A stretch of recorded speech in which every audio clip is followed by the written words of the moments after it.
Саламатсыңарбы урматтуу студенттер? Бүгүнкү өтүлө турган темабыз расмий эмес иш кагаздардын ичинен өмүр баян жана резюме. Менин аты жөнүм кыргыз тили жана адабияты мугалими Кулуева Аида. Сабагыбыздын максаттары: иш кагаздар стили экиге бөлүнөрүн билишет. Расмий эмес иш кагаздардын өмүр баянды жана резюмени үйрөнүшөт. Өмүр баян менен резюменин айырмачылыгын, кыскалыгын, колдонуу чөйрөсүн түшүнүшөт. Иш кагаздар стили эки түргө бөлүнөт: расмий иш кагаздары жана расмий эмес же канцелярдык иш кагаздары. Расмий иш кагаздары мыйзам, указ, келишим, буйрук, устав, меморандум, программа, жобо жана башка.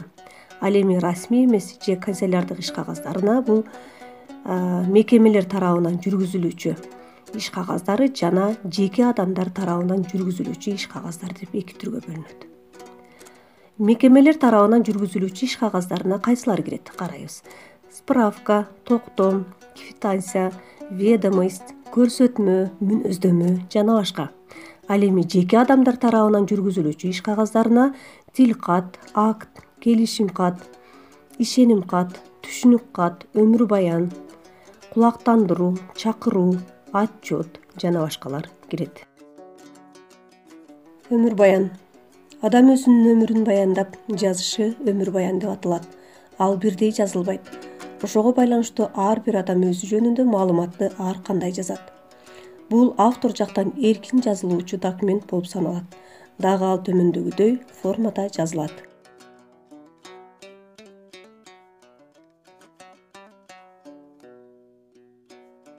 Форманын чечмелениши: биринчи документтин аты өмүр баян, экинчи тексттин ичинде өмүр баян жазган адамдын аты, фамилиясы, атасынын аты, туулган жылы, күнү, айы, ошондой эле жери, ата энесинин туугандары жөнүндө учкай маалымат, фамилиясы, аты, атасынын аты, эмгектенген жери, билими жана адистиги, иштеген жери.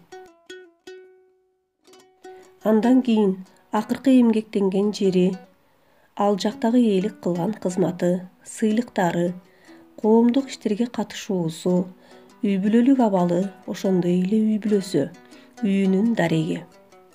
Үчүнчү датасы коюлат, төртүнчү колу, андан кийин бешинчи аты жөнү. Өмүр баян жазуунун шарттары: өмүр баян баракка же жөнөкөй эле кагазга жумушка жаңы киргенде, окууга тапшырганда өз колу менен же компьютер менен жазылат. Өмүр баяндын текстин баяндаганда көрсөтүлгөн негизги маалыматтар биринчи жак аркылуу берилет. Өмүр баянда берилген бардык маалыматтар хронологиялык тартипте, окуялардын убакытта болгон ирети менен берилиши зарыл. Өмүр баянды окуп жаткан, аны менен таанышкан адам ал кишинин басып өткөн жолу, жасаган эмгектери, көз караштары, ата энеси, үй бүлөсү жөнүндө толук маалымат алгандай жазылышы абзел. Өмүр баянда диалектизмдер, орой, ошондой эле эскирген сөздөр болбошу зарыл. Автор документте өзүн өзү мактабайт. Өмүр баян расмий эмес иш кагазы болуп эсептелгендиктен, автордун өмүрүндөгү айрым терс, мисалы соттолгону, туткун болгону жана башка фактылар жашырылып коюлбайт. Мамлекеттик купуя сырлар өмүр баянда жазылбайт. Өмүр баяндын жогоруда белгиленген реквизиттеринин бардыгынын текстте берилиши талап эмес. Алардын зарыл болбогондору жөнүндө маалымат жазылбайт. Кээ бирлеринин орду алмашылат. Биринчи жак менен жазылган өмүр баянда автордун тилдик бөтөнчөлүгү чагылдырылат дагы, ал стилде сүйлөшүү стилинин белгилери басымдуулук кылат. Бирок расмийдүүлүк сакталат. Өмүр баян үчүнчү жак менен да жазылат. Андай өмүр баяндын текстин автор эмес, башка адам, мисалы изилдөөчү, архив кызматкери түзөт. Үчүнчү жак менен берилген өмүр баяндын тили окуяларды кескин кыска баяндаганы менен айырмаланат. Андай өмүр баяндарда айрым түшүндүрмөлөр, кээ бир сөздөргө шилтемелер берилиши ыктымал. Үчүнчү жак менен берилген өмүр баяндын тилинде өмүр баяны жазылып жаткан адамдын сапаттарын белгилөөдө залкар, таланттуу, белгилүү деген сыяктуу эпитеттер да колдонула берет. Мындай өмүр баянда 3, 4, 5 пункттар дата, колу, аты жөнү пайдаланылбайт. Өмүр баян деген реквизиттин ордуна адамдын аты жөнү жазылат. Өмүр баяндын түрлөрүн карап көрөбүз. Өмүр баянын түрлөрү илим өмүр баяны, көркөм өмүр баяны, белгилүү өмүр баяны деп 3 түргө бөлүнөт. Азыр көңүлүңөрдө 1 таякта жазылган өмүр баян менен тааныштырабыз. Мен Касымов Мурат 1964 жылы 11 ноябрда Нарын облусунун Кочкор районунун Шамшы айылында жумушчунун үй бүлөсүндө туулгам. Атам Касымов Токон, апам Касымова Шайыр. Алар азыркы учурда Шамшы айылында иштешет.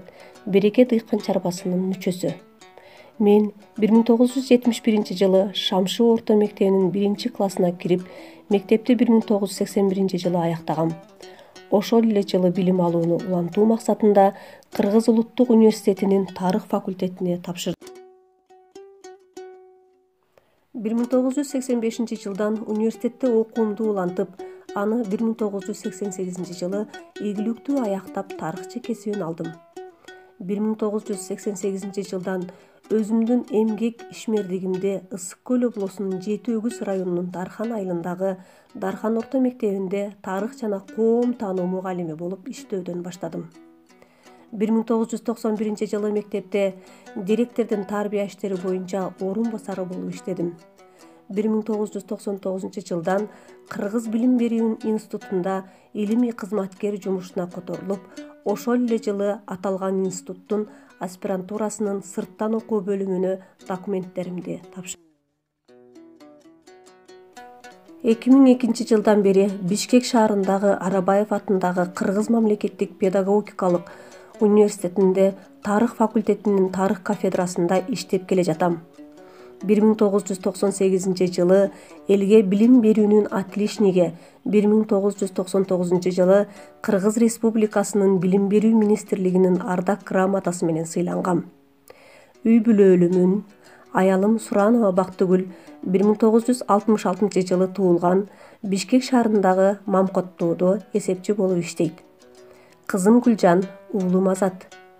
Бектур Алумов атындагы номер 39 орто мектепте окушат. Үй дарегим Бишкек шаары 6-кичи район 42 үй 18 квартира. Телефон 47 41 58. Колу Касымов Мурат, датасы. Төмөндө 3 жактагы өмүр баяндын үлгүсүн көрсөтөбүз. Алыкул Осмонов. Кыргыз адабиятынын залкар өкүлү Алыкул Осмонов 1915 жылы Чүй облусунун Панфилов районунун Капталарык айылында кедей дыйкандын үй бүлөсүндө туулган. Ал 1 жашарында тоголок жетим калып, 5 жашка чыкканда Токмок интернатына кабыл алынган. Ал жерде 9 жыл тарбияланып, 1929 жылы Фрунзедеги педагогикалык техникумга өткөн. Алыкул техникумда көркөм адабиятка дитин коюп, орус тилинин үйрөнүп алгандыктан орус адабиятынын классиктери Пушкин, Лермонтов, Толстой, Тургенев, Некрасов, Гоголь жана башка ушул сыяктуу орус классиктеринин чыгармаларын окуган. Ал ар түрдүү ийримдерге жана кечелерге дыкаттык менен катышып, акырындап өзүн поэзияда сынай баштаган. 1932 жылы Алыкул Осмонов залал ооруну жуктуруп алып, техникумдагы окуусун таштап, ар түрдүү редакцияларда адабий кызматкер болуп иштөөгө мажбур болгон. Бирок оорусуна байланыштуу ал редакцияларда да дайым иштөөгө мүмкүнчүлүгү болгон эмес. Ошондуктан ал үйүндө өмүрүнүн аягына чейин чыгармачылык менен алектенген. Ал ошол 1932 жылы эле ыр жазып баштаган. Анын китептери 1935 жылы Таңдагы ырлар, 1937 жылы Чолпонстан, Жылдыздуу жаштык биринин артынан бири чыга баштаган. 1939 жылы Шота Руставелинин Жолборс терисин жамынган баатыр поэмасын кыргыз тилине эркин которууну мыкты ишке ашырган. 1939 Москвадагы кыргыз адабиятынын жана искусствосунун декадасына катышып, ардак белгиси ордени менен сыйланган. Алыкул Осмоновдун улуу ата мекендик согуш мезгилинде жазган поэтикалык чыгармалары «Махаббат» аттуу китебине чогулган. Акындын «Новые стихи» 1946 «Моя земля», «Земля песен» 1947 «Новые стихи» 1949 чыгармалары орус тилинде жарык көргөн. Алыкул Осмонов поэтикалык котормонун чебери. Анын кыргызча которгон Пушкиндин, Шекспирдин, Лермонтовдун, Крыловдун, Маршактын чыгармалары адабий котормонун үлгүсү болуп калды. Таланттуу акын 1950 12 декабрда чыгармачылыгы гүлдөп турган чакта айыкпас оорудан дүйнөдөн кайткан.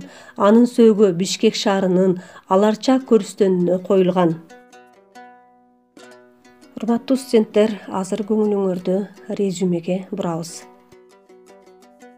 Резюме деген эмне? Резюме бул Европа жана америкалыктардын тажрыйбасынан алынган жумушка орношу салты десек да болот.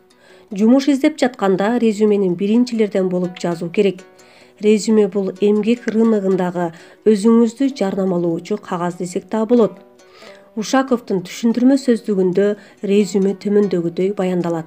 Резюме бул айтылган, жазылган жана окулган нерселердин негизги абалдарын кыскача түшүндүрүлүшү. Резюмени кантип жазуу керек?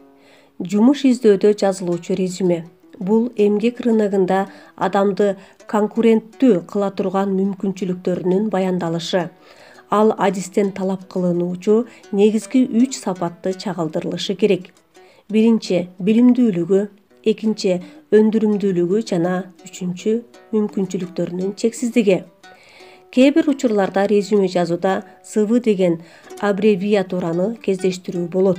Ал латын тилинен алынган curriculum vitae деген сөздөрүн түшүндүрөт. Түз которулушу, жашоо баяндалышы же жашоонун жүрүшү деп ал чыгармачыл адамдардын резюмесин туюндурат. Мындай резюмеде эмгектин натыйжалары көрсөтүлүп, иштеген жерлери жазылбайт.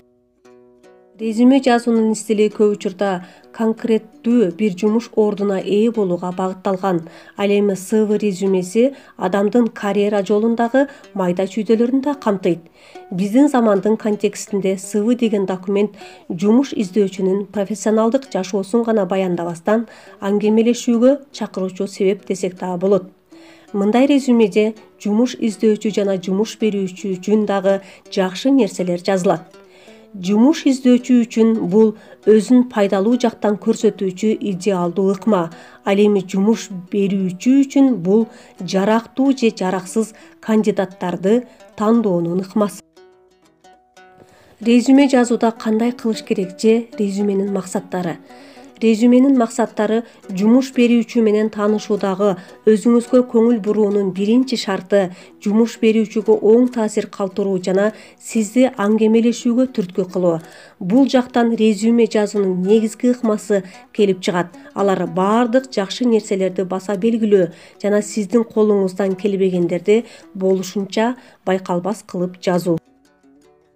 Кантип резюме жазуу керек? Жумуш берүүчү резюмени кабыл алгыдай кылып, ал резюме сиздин биографиялык жана профессионалдык тажрыйбаңыздын булагы болуш керек. Жумуштун талабына резюме жооп бергендей болуш керек. Жумуш берүүчү кызыгып, сиз менен аңгемелешүүгө түрткү кылуучу кошумча маалыматтарды камтышы керек. Резюме өтө чоң болбошу зарыл. Жумуш берүүчүнүн толтура текст окуганга убактысы жок. Ошондуктан резюме узун эмес, нуска болушу жакшы. Көп учурда кадр маселелерин персонал менеджерлери, катчылар, офис менеджерлер, бөлүм башчылары, алган эмес бухгалтерлер да карайт. Ошондуктан ар бир адамдын резюмеге болгон көз карашы ар кандай. Эгер резюмени карай турган адам ким экенин билсеңиз, дал ошол адамга жага тургандай кылып жазуу керек. Тактыктуу жактарыңызды белгилеп жазгыла. Кемчиликтери болсо эбин таап жашырганга аракет кылуу керек. Силер ойлоп жатсаңар керек. мен кемчиликтерди резюмеге жазбаймын деп. Резюмени окуп жаткан адамдын кемчиликтерди жалаң мактап жазган резюмеден дагы табат. Өзү эле айтып тургандай, өтө мактануу бул дагы кемчилик. Мындай мисалдар абдан көп. Кээ бир адамдар туулган жылыңызды, күнүңүздү карап, жаш экен же гороскоп белгиси мындай экен деп дагы резюмени карабай коет. Эгер аңгемелешүүгө чакырууну албай калсаңыз, демек жазылган резюме кандайдыр бир себептер менен жумуш берүүчүгө жакпай калган. Өзгөчө Кыргызстанда кооздоп, сүрөтүн чаптап, шумдуктуудай терминдер менен жазылган резюмелерди жактыргандар көп. Шартка ылайык резюмени 2-3 мүнөт эле окушат. Дал ушул себепке ылайык резюме жазууда стандарттык резюме колдонулат. Көпчүлүк жумуш берүүчүлөрдүн ою боюнча, резюме болушунча маалыматка толук жана ошол эле убакта кыска нуска болушу керек. Эң башкысы, резюмеде колуңуздан келбей турган ишти колумдан келет деп жазбагыла. Кичине башкачараак формасында жазуу жакшы. Мисалы, анча чоң эмес тажрыйбам бар же тез үйрөнүү мүмкүнчүлүгүм бар дегендей. Урматтуу студенттер, азыр көңүлүңөрдү көнүгүү иштөөгө бурабыз. Жогорудагы берилген биринчи жактагы өмүр баяндын негизинде резюме даярдайбыз. Аты жөнү, туулган жылы, туулган жери, билими, эмгек ишмердүүлүгү, сыйлыктары, үй бүлөлүк абалы, дареги бардыгын бириктирип резюме кылып жазабыз. Көңүл бурганыңыздар үчүн чоң рахмат.